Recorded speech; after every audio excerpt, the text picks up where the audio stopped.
vous venez de lancer officiellement un atelier, les activités de l'atelier de sensibilisation et vulgarisation de la politique nationale de développement des TIC à l'intention des responsables de l'enseignement des provinces du centre. Est-ce que nous pouvons savoir pourquoi le choix de ce secteur de l'éducation centre et quelle sera la valeur ajoutée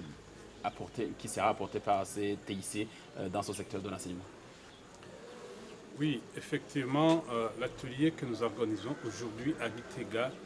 s'inscrit dans le cadre de la politique nationale de développement des TIC parce que l'axe numéro un de cette politique porte sur le développement des ressources humaines. Or, parler du développement des ressources humaines, on ne saurait parler de ce développement, de cet aspect, sans penser prioritairement au secteur de l'éducation. C'est pourquoi nous avons jugé opportun, efficace d'organiser cet atelier d'abord à l'intention des responsables de l'éducation au niveau province, au niveau commune, parce que c'est par là, c'est de là qu'on pourra partir pour justement atteindre, réaliser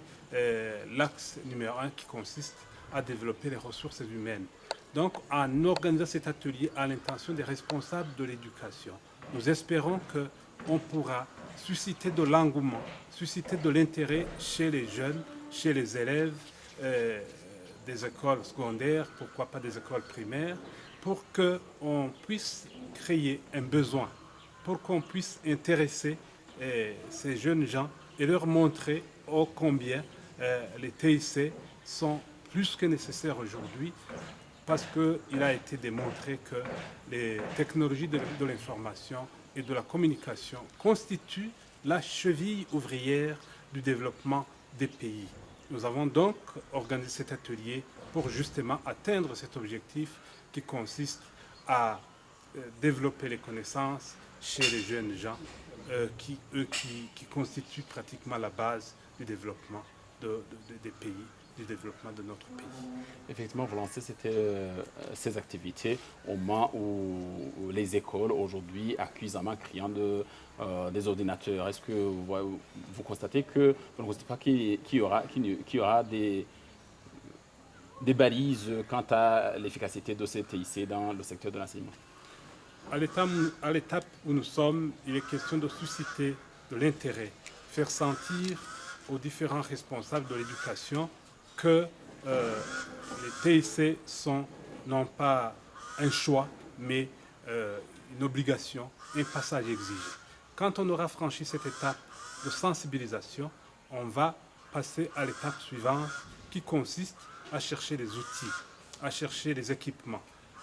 Puisque vous comprenez que quand bien même ces équipements seraient disponibles aujourd'hui, sans que les gens soient suffisamment sensibilisés à leur exploitation, ce seraient des efforts, de vains efforts.